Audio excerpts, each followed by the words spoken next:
Dear learners, I welcome you all to this lecture today in continuation that we have been discussing on the American we have been discussing the American Convention on Human Rights. We had already discussed the historical background under which it was adopted, and then the preamble of the charter we have already discussed. So now we are going to take up the significant provisions of the this regional arrangement that is called American Convention on Human Rights. So first of all, you will find after the preamble that chapter 1 of part 1 deals with state obligations and rights protected.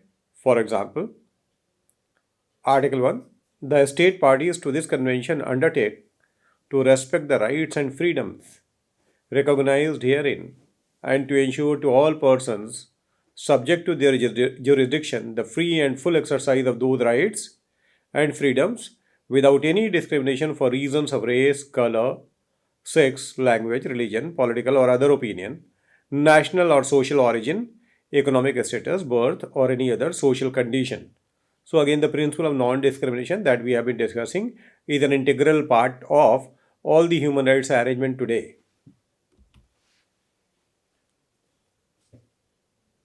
Part 2 deals with, Article 3 to 25. We find here that this part deals with the civil and political rights. So, the civil and political rights, that is also called first generation human rights or negative rights. So, this is reflected here. You'll find Article 3. Every person has the right to recognition as a person before the law. That is legal equality, which has been claimed, equality before law, equal protection of law. All these things are integral part of human rights instruments today. Then Article 4, right to life.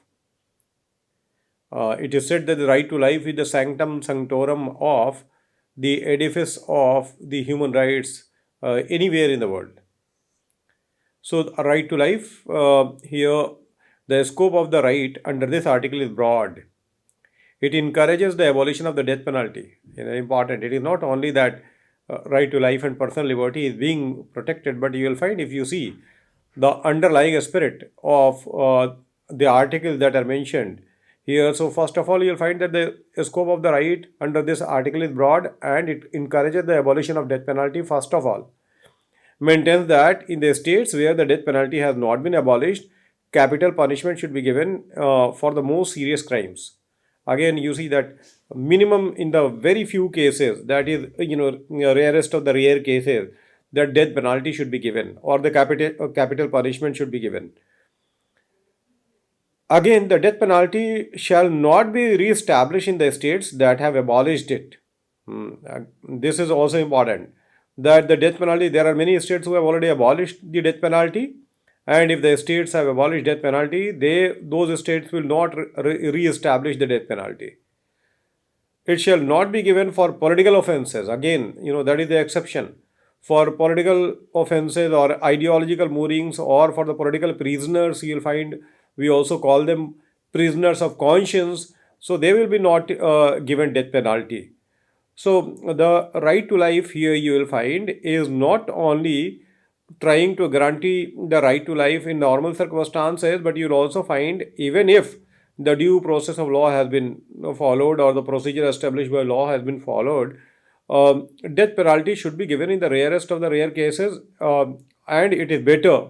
The spirit is that it is better that it should be abolished and it should not be given in any kind of cases. That is what the spirit of this article is. Article 5, right to human treatment.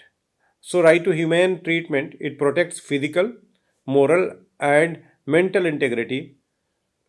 So, this is, it is not only the physical integrity of man which is important, but for them, this article, the spirit is, it protects physical, moral, and mental integrity, prohibits torture, and encourages reform and social readaptation of the prisoners.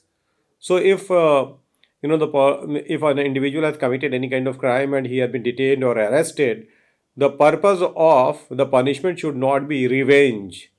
It should not be revengeful. What should be the purpose and what should be the aim? It should be that, what should be encouraged, that reform and social readaptation of the prisoners, that has been emphasized. And again, you will find that torture has been prohibited. So, when we are talking about the physical, moral, and mental integrity, it is torture, the physical torture, mental torture, or the the psychological kind of torture. All these things should be discouraged. And at the same time, if the prisoners are there, what should be the purpose of the punishment? It should be social readaptation, means integration with the society. Article 6, freedom from slavery. Article 7, right to personal liberty, that is there in all the international human rights arrangements or the documents. You'll find this is there. Right to a fair trial, again, with concerned with legal justice. Freedom from ex post facto laws, that is also there in most of the laws, whether the national laws are there or you'll find the international treaties are there. So ex post facto laws cannot be there to punish a person or group of persons. Then Article 10, right to compensation. These days there is a lot of debate on the compensatory justice. Compensatory justice in the national laws, you will find it is there, but in the international law, the compensatory justice is very weak. For example, if a country is attacked in the name of WMD, and if the WMD is not found in that country, where is the compensation for the destruction that the country has faced? Or sometime you'll find in the name of human rights itself, the major powers of the world, they try to politicize the issue of human rights. They use human rights as a weapon to intervene in the internal affairs of many countries. And in those kind of circumstances, if it is established that the intervention was wrong, intervention was illegal, or the pretext was illegal, then again there must be something what we call the compensatory justice. It is being ensured here that right to compensation, if a victim of the violation of human rights is there, then he or she has every right to have what is called right to compensation. Article 11, right to privacy. It includes protection from arbitrary or abusive interference with private life, family, home, and correspondence. Important, you see. It is not only that the private life will include family and home, but even correspondence. And these days you can understand it is very important because we are always operating internet and using this means of communication. And when this kind of means of communication is being used, it can be, of course, misused by others. You have social media accounts, you have your Facebook, for example, Twitter, for example. This should not be hacked. And if it is hacked, it is also the violation of right to privacy.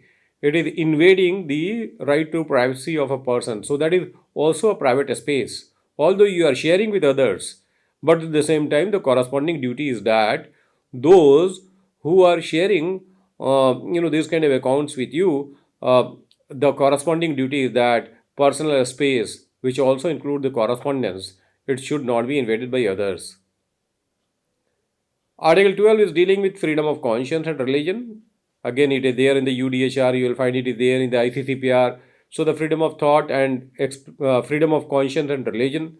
Freedom of conscience may include, the ideological mooring also. Somebody can have any kind of ideology, whether it is leftist, rightist, centrist, all these kind of ideologies. So, that is also there. Then Article 13 is dealing with freedom of thought and expression, again integral part of human rights instruments all over the world, whether it is national or international. Article 14, right of reply. Here I want to explain this point that it also includes for the effective protection of honor and reputation. Every publisher and every newspaper, motion picture, radio, and television company shall have a person responsible who is not protected by immunities or special privileges. For example, we talk of diplomatic immunities. There are certain immunities that are available to people. Here, what is being emphasized? In our country, for example, parliamentarians can have certain immunities, but here it is being emphasized that if the um, publisher, or publisher of newspaper or magazines, etc., motion picture, radio and television company shall have a person responsible who is not protected by immunities or special privileges. So he will be dealt with ordinary law of the land, and also according to this convention. So this right again becomes important in this era of post-truth and the media trials. This protection is significant. What happens? The job of the police or the security agencies or intelligence agencies is to apprehend a criminal and then hand him or her over to the judiciary. The law of habeas corpus, we also know that within 24 hours he or she must be produced before the nearest magistrate. And now, after a fair trial, his crime will be, or her crime will be established. But before that, what happens if there is an accused? Then media trials start, and with the media trials, what happens that the family of the accused is isolated, and the stigma that is attached with that particular person who has been accused, he may be innocent. The principle of natural justice is that a person is to be presumed innocent unless proved guilty. But here, media, in this era of media trials, what happens that the person who has been accused, he is pronounced as a criminal by the media. People sitting in the TV rooms, or the anchors, they will be giving judgment as if they are part and parcel of the judiciary. By that way, what happens that the judiciary also gets influenced in many circumstances. So in this era of post-truth, where the baseless charges can be leveled against the people, sometime against the political opponents, sometime against the adversaries, this kind of protection of right under right of reply is very significant. Other rights are right of assembly, that is of course peaceful assembly, freedom of association, you can form an association, you can join other associations, then rights of the family, rights of the child, right to nationality. Again, people may be stateless, and under that kind of situation, if there is a person who is living in that particular continent, he has a right to nationality. Right to property. Right to property, it means that the again you will find the bourgeois notion of human rights is always emphasizing on right to property, but here right to property is something that is an integral part of this particular charter. Freedom of movement and residence. Right to participate in government, democracy, it means democratic rights. Right to equal protection, that is again equal protection of law.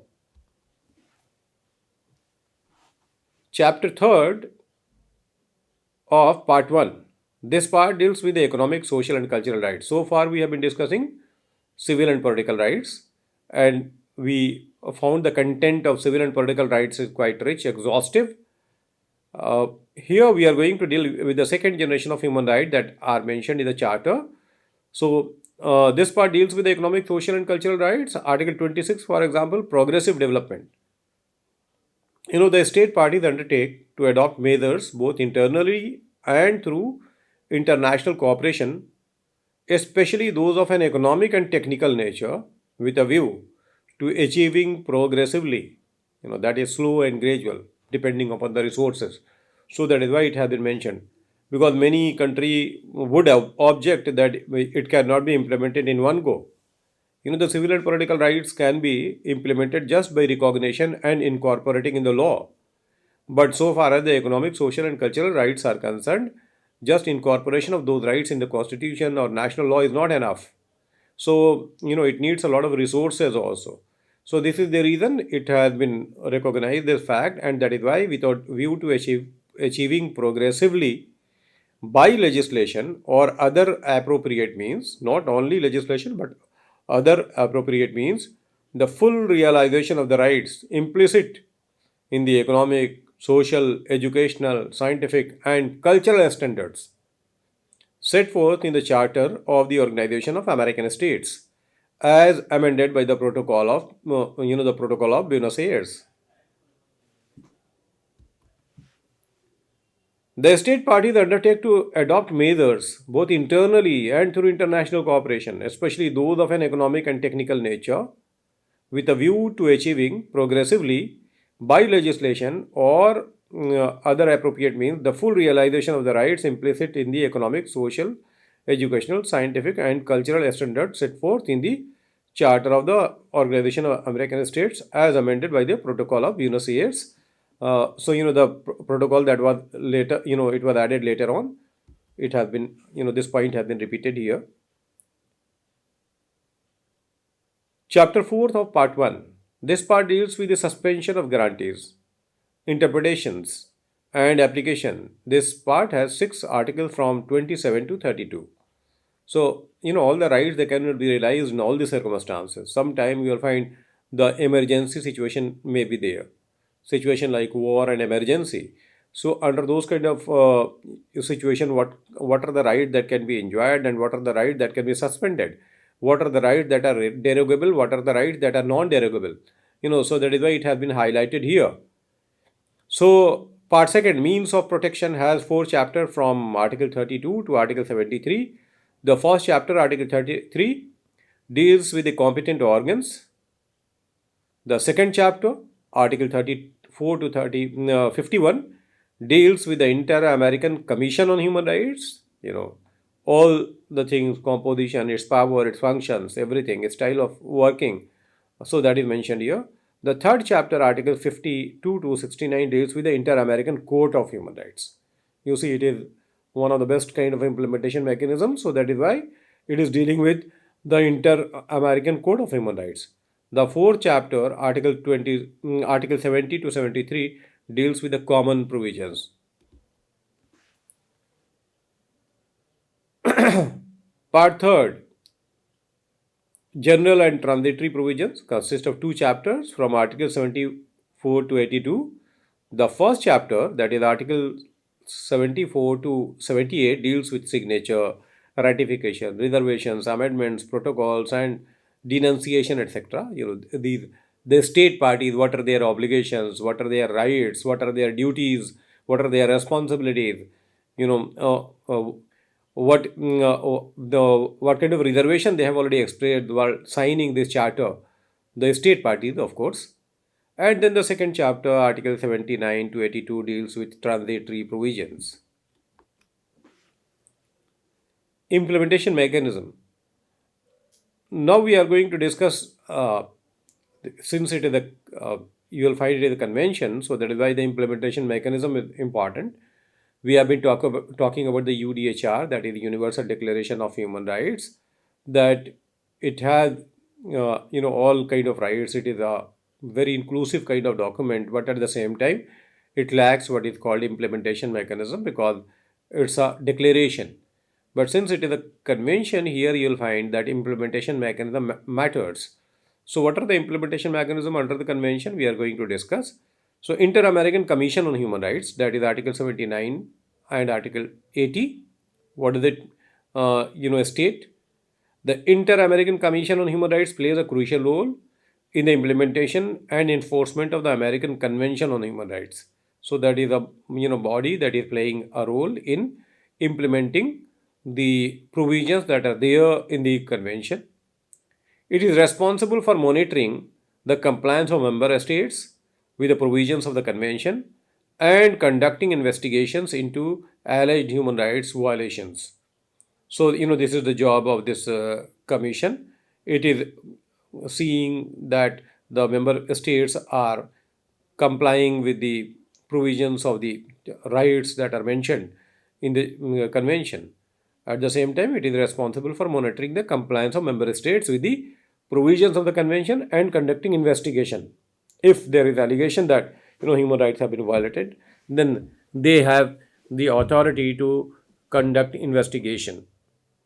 The commission also has the power to issue recommendations and take precautionary measures to prevent further harm to individuals or communities at risk.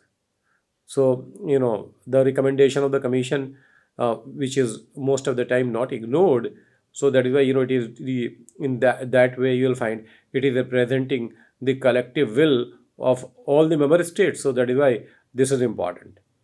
Its work contributes to holding states accountable for their actions and promoting respect for human rights throughout the Americas. After the commission, we are going to discuss about the court. So, Inter-American Court of Human Rights. The relevant articles are Articles 81 and 82. They are dealing with the powers and the function and the composition, etc. So, the Inter-American Court of Human Rights plays a crucial role in interpreting and applying the American Convention on Human Rights. Final arbiter, is or interpreter of the provisions of the convention is this Inter-American Court of Human Rights. It is the highest judicial body within the Inter-American human rights system, and has the authority to hear cases brought against member states for alleged violations of human rights. So the cases are brought before it. It is a judicial, it has judicial power.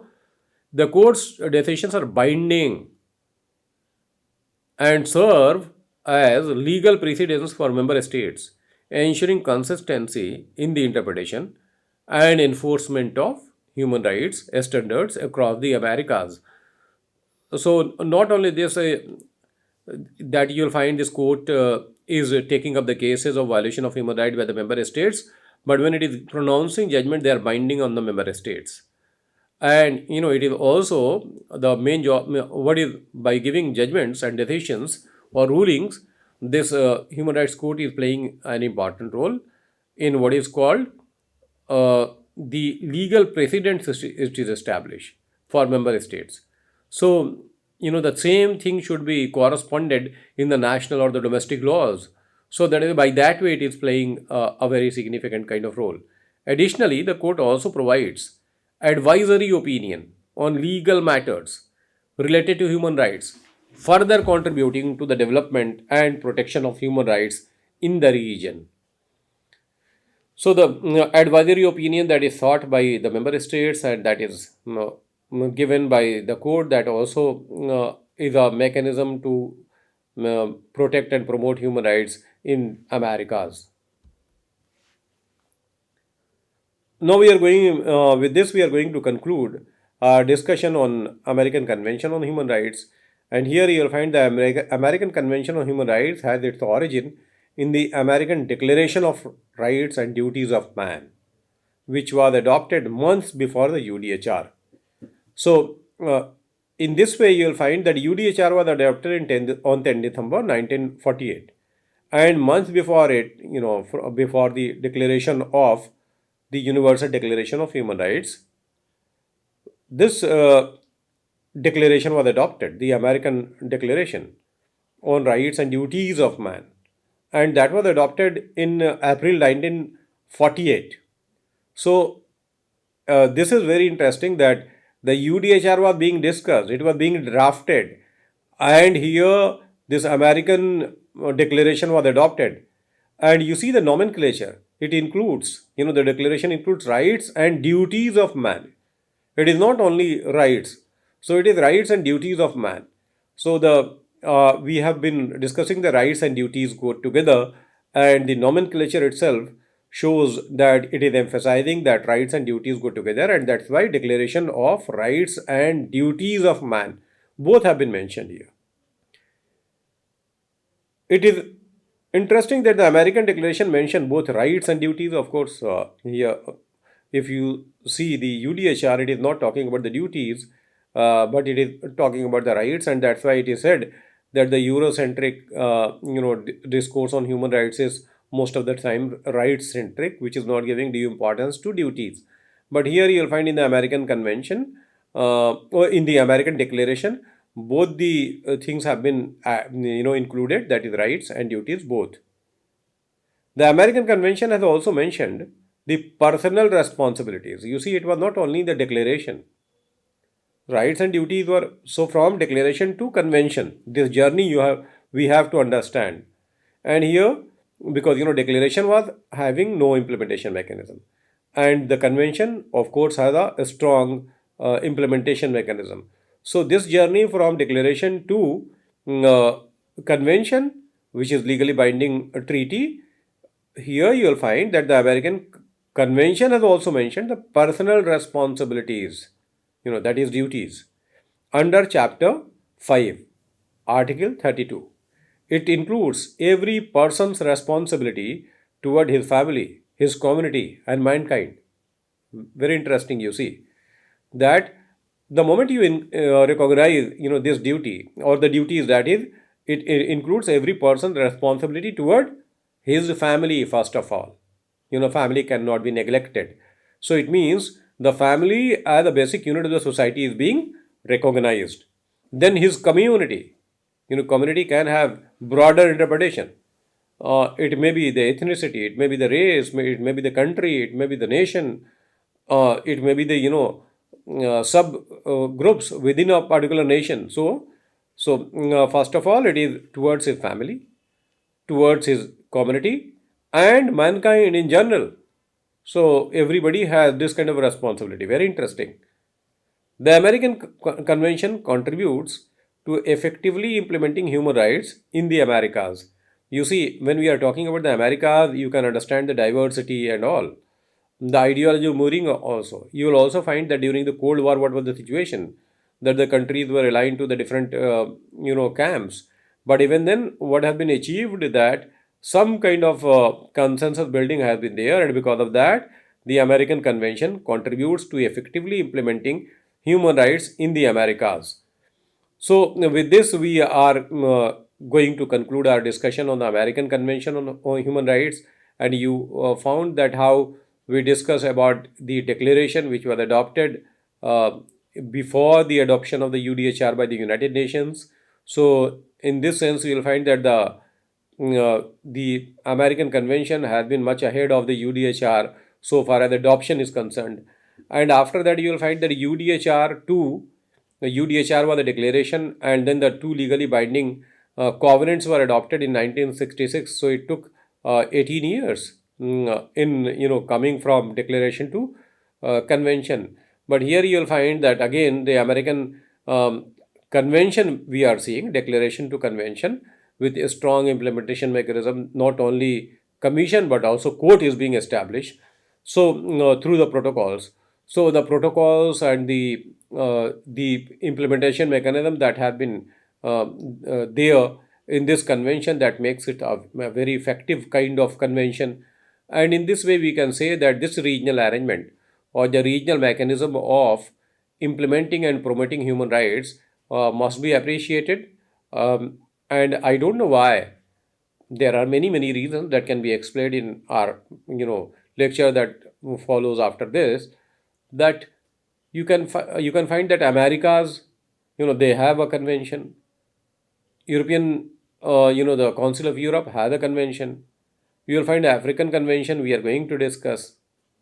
But the largest continent, that is Asia, it does not have a convention like that.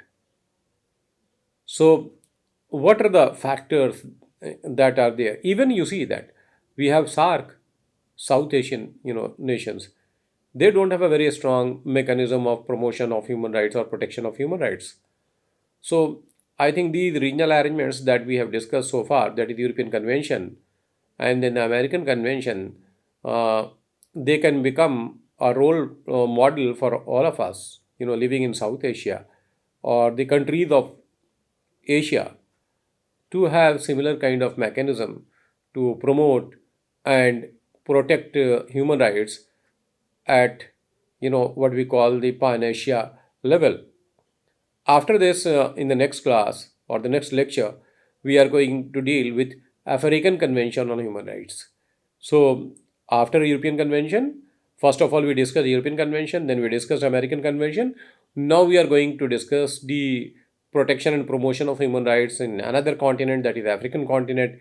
What kind of regional mechanism they have adopted, that we are going to discuss in the next lectures. Thank you very much.